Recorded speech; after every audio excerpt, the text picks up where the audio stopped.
I will say the word is known, the statement is known, Okay. mental health. But the components of mental health are not known by many schools. Ministry of Education tells us every school must have a counselor. It is mandate by mandate, but not all schools have got counselors. Now, if the schools don't have counselors, that means mental wellness is not helped, is not worked on. So we know mental health is important. Media houses are talking about it, counseling groups are talking about it, but not all are doing it. Now, where is the problem? Us, the teachers, we feel our role is only to teach, they learn, they pass, they excel, they go, forgetting the mental wellness of these children. So a few schools know about it. Some have done some, they have taken up the mandate to teach the children, to talk to them, to put in place as many activities to maintain their wellness in schools. But many are concerned with money. And when they're concerned with money, they're not concerned, they're not minding about mental wellness. So the few that have got them, they have got a counselor. Now, again, there's a problem. You are having one counselor and the population of the school is 1,000, 1,100. In counseling, psychology, they're telling us that any counseling session should not exceed 45 minutes. Now, if a counselor is going to be sober, in a day, he or she may handle only 5 children. Now, 5 children times 45, it goes to 4.5 hours. His breakdown also already. The same counselor has personal life from home. The same counselor has pressure from me, the head teacher, meet the children. The same counselor has teachers also who are distressed. So it is a problem, and we must give it a lot of attention. The very first I should say is academic excellence, performance. Now, we as teachers, because of the performance of the learners, which comes from media, I think now the ministry is telling us we should not publish results. But in all avenues, when you perform, you must tell the parents, this is how we performed. Now, we are putting pressure on the children about academic excellence. We are forgetting the ability, we are forgetting the passion of the learner and the desires. Now, somebody wants to, because now the government has told us they are giving scholarships to science. Somebody wants to become a lawyer. And they're saying, okay, law is free. You can do any course and you get there. Psychology and others. But me, I want to become a teacher of language, Uganda. I want to be a teacher of history, divinity. I don't need that science so much. But now you're caning me for mathematics, chemistry is compulsory, physics compulsory, biology is compulsory. That all distress that comes in, it will stress the child. Mentally, there is a problem. Number 2, we have got environmental encounters from home and in the school. In our schools today, we have got a lot of competition.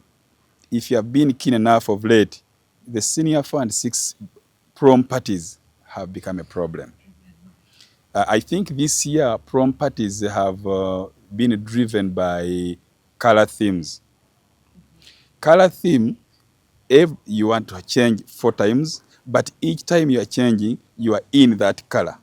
So you are telling a parent whose stall was broken by the roadside, I want 1 million for the party.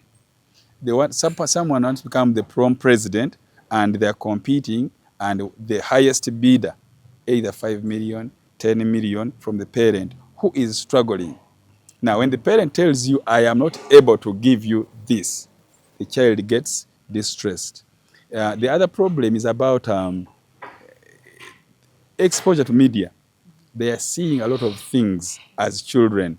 And when they see these things, they are taking them. And eventually, when they feel they are getting distressed, they want to show they are normal. And eventually, they get inclined to the drugs and other things. The first role is to understand all the children in your class. You know, it is funny. We begin with the individual, you go to the small group, you go to your class, you go to the entire department, you go to the entire school. Now, a teacher, to identify these children, you need to understand one by one, because we are handling individuals who merge into the classroom. So a teacher is supposed to observe keenly every child. But before you observe all these, you need to understand the type of drugs that are on the market, the effects of drugs on children. I remember one time when I had just become a deputy head teacher in one school, learners were having a drug called, is it Mijaj? I think it was Mijaj or Gutaj, something. They used to put it down under, below the tongue. And you're teaching, I teach history. With history, you are narrating stories, very interesting stories, and somebody is in class. This child eventually, when the drug overtakes the person, you see that the eyes are becoming red, they are dozing. So the teacher is supposed to observe keenly. Are these children active in class? Why is this person too reserved? Drugs, effects of drugs are funny. One can become very active. One can become very aggressive. One can become so reserved and they even sleep off. So a lot of teachers is to study these children, see how they behave, the mannerisms, and then after that, start handling one by talking to them. Bring them closer, understand their problems, and what is eating them up. The problem with us teachers, mostly, when you see a problem, somebody is dozing in class, you back at them. You shame them. You can even come tiptoeing to slap somebody who is sleeping. Now, you slap somebody who is sleeping, the mind is settled, the mind has slept off, somebody gets a shock, somebody can even die. I think we got somebody who died was it Luero? They were punishing a boy, a teacher boxed in the chest and the boy died. Now, you can come and scare this person, the heartbeat skips and the person dies. So the role of teachers is to see and understand, study these children, how they are behaving, and then try to bring them closer, to talk to them. Number two is to make sure us teachers are also taught the mannerisms in our schools. We get periodical talks as staff. We understand them. And then, like for us now, for example, at school, we have what we call Mentors Day. We do periodical meetings with the children. Those who confide in us, they can share with us and we get the problems. And then we find a solution to such things.